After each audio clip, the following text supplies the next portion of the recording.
I'd like to thank the organizers for giving me this opportunity to talk today before this audience, and very excited. Also, the bar has been set incredibly high, so, but let's see. Okay, so first of all, a few words about the human gut microbiome. We know that community diversity, taxonomic diversity with hundreds of species present in each individual microbiome and maybe thousands of individual strains, as well as functional redundancy, which is the ability of multiple different microbes to perform similar biochemical and ecological functions, are two very important properties of the gut microbiome. They underpin its resilience, which is the ability to return to original functional composition after serious perturbation, such as, for example, antibiotic treatment. And ecological and evolutionary modeling shows that maintenance of this high taxonomic and functional diversity would be impossible without both phage predation and horizontal gene transfer, including phage-mediated horizontal gene transfer. Not only phages enable sharing of fitness determinants across different strains and species and diversify populations, but they also potentially enable transfer of genes not only within, but also across individual microbiomes. And this theoretical modeling is well supported by the experimental data, of course.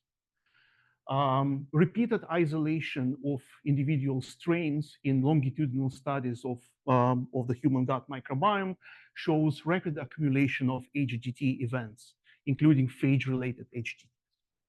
And also experimental invasion of a murine gut microbiome within a coli strain results in rapid coevolution of the invader and the resident population of E. coli, mainly through rapid phage-mediated HGTs. So we have great sort of historic record of these events happening in the gut microbiome. Can we actually directly observe bacterial DNA being packaged at the community level?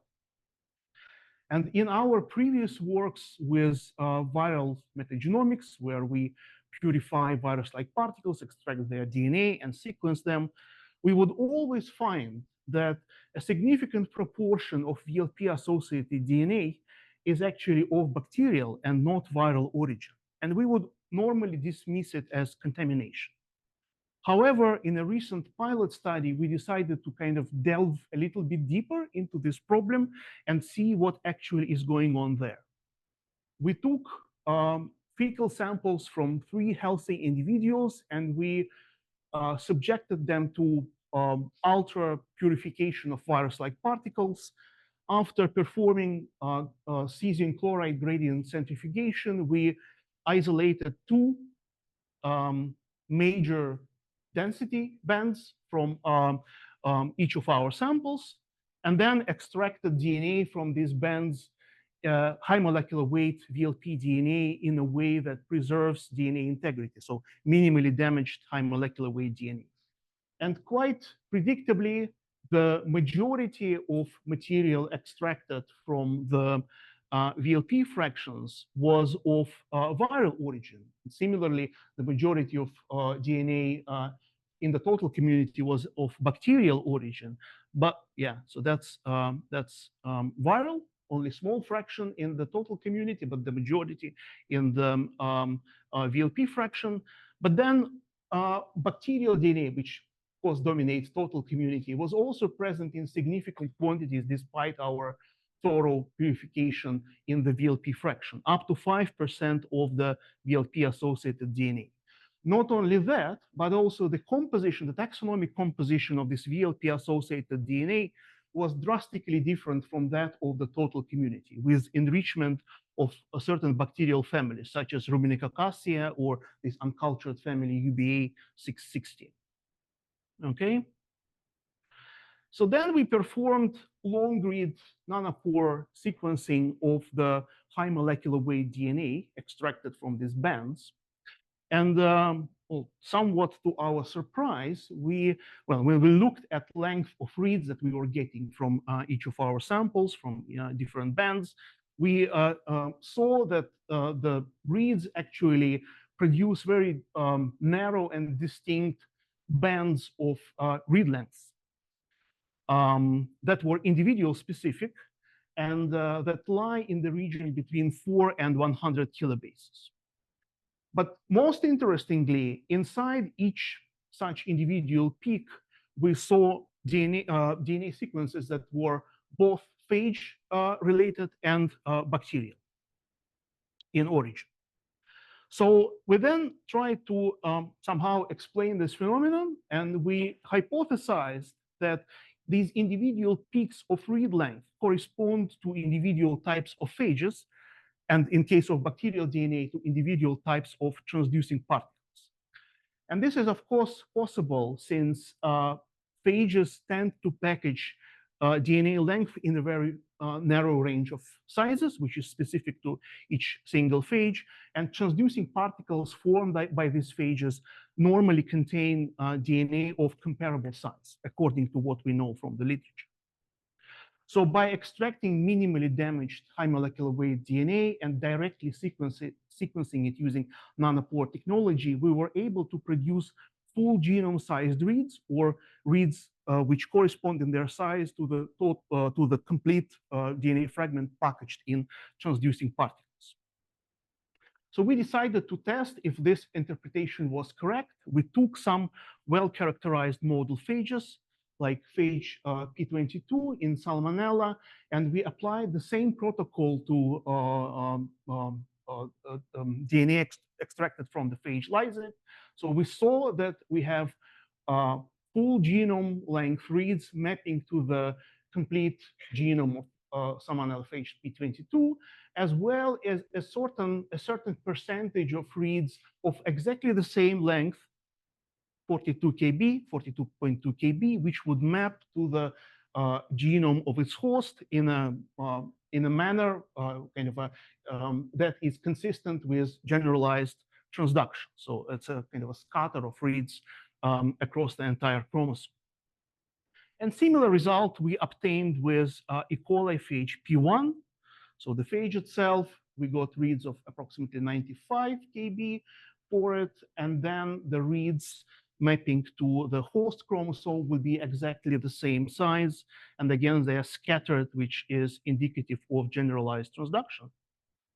A different type of transduction happens in this Enterococcus faecalis strain, where the prophage is capable of lateral transduction. So we see reads which align to the prophage over here, and then we see some reads, a small percentage, which would align next to the prophage integration site, mainly to one side. So this is consistent with the lateral transduction model. And finally, gene transfer agent-like element in Bacillus subtilis, short fragments of DNA covering the entire bacterial chromosome. That's what is being packaged in its case, in that case. So armed with this knowledge, we decided to look again at our BLP DNA extracted from fecal samples. We assembled bacterial MAGs, contigs, and we also assembled phage genomes from the same samples, and then we mapped individual nanopore reads back to these assemblies, to MAGs, bacterial contigs, and individual phage genomes.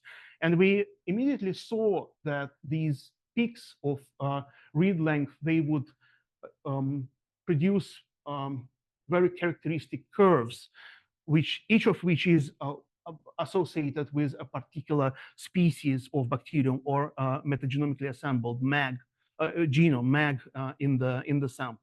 So if we zoom a little bit more into this picture with like many more colors, we see that there are individual peaks which are associated with specific bacterial species or phage species which are present in these samples. And we saw evidence of what we believe to be generalized transduction, lateral transduction, and GTA activity. In total, 63 different events were recognized across 3 donors in this work. I just wanted to show you some examples of what types of transduction we were able to see.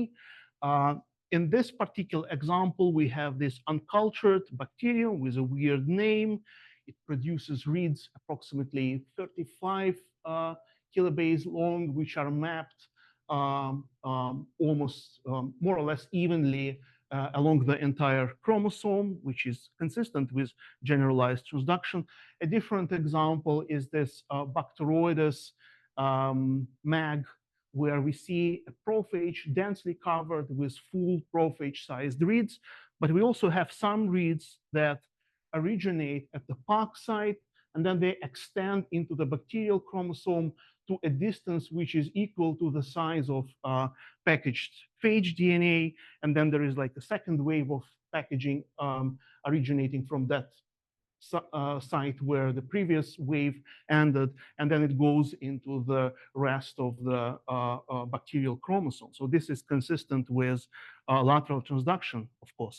And then another example of lateral transduction in any species of Christensenolalis.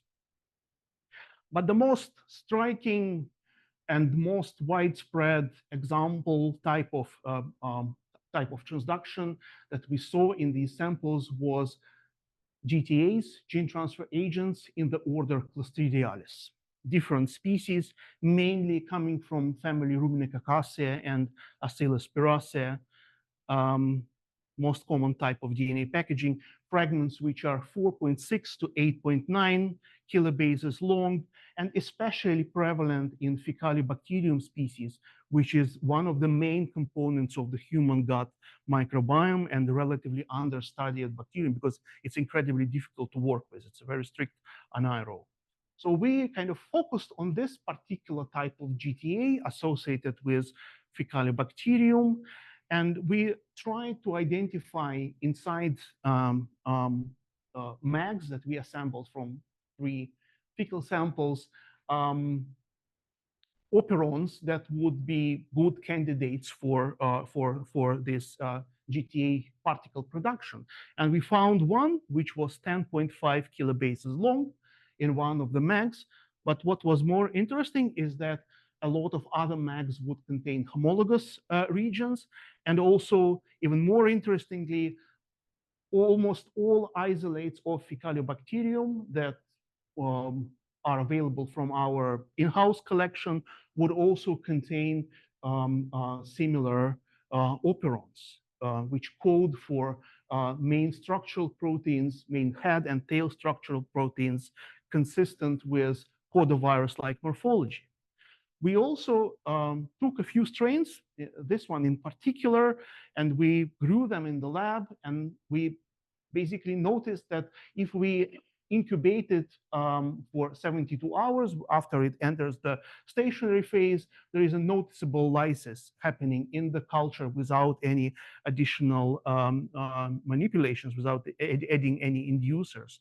And when we looked at the lysate, when we purified virus-like particles from this lysate, we observed these phage-like particles, which were approximately 40 nanometers in size, with no tails or maybe very, very small tails that we cannot see here.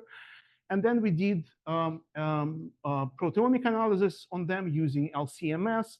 And the most abundant proteins associated with these particles were the ones encoded by the GT operon. But also there were some additional proteins encoded by a second operon, which again had lots of homologs in other isolates of Faecalibacterium. So it seems like this novel GTA is encoded at least by 2 separate operons, incredibly widespread in Faecalibacterium, and particles are 40 nanometers in size, and the size of DNA that it packages is approximately 8 to 9 kilobases. So I'd like to conclude my talk with a few take-home messages. Firstly, it seems like this type of approach with long-read sequencing, with nanopore sequencing, is a viable approach to visualize transduction, ongoing transduction in complex microbial communities, such as the human gut microbiome. A significant fraction of VLP-associated DNA in the human gut is indeed of bacterial origin. And not only it is bacterial origin, but also the size of packaged fragments. They fall into very specific classes that are that can be associated with different types of transduction, different mechanisms of transduction. And lastly, GTA activity is very prevalent in Faecalibacterium, one of the most dominant components of the human gut microbiome, but the biological significance of this needs to be studied further. So I'd like to thank the members of my lab, primarily Tanya and Bianca, who did most of this work, and my collaborators in the University of York. Some of them are York Structural Biology Lab, some of them Department of Biology, and my funders as well. And thank you very much for your attention.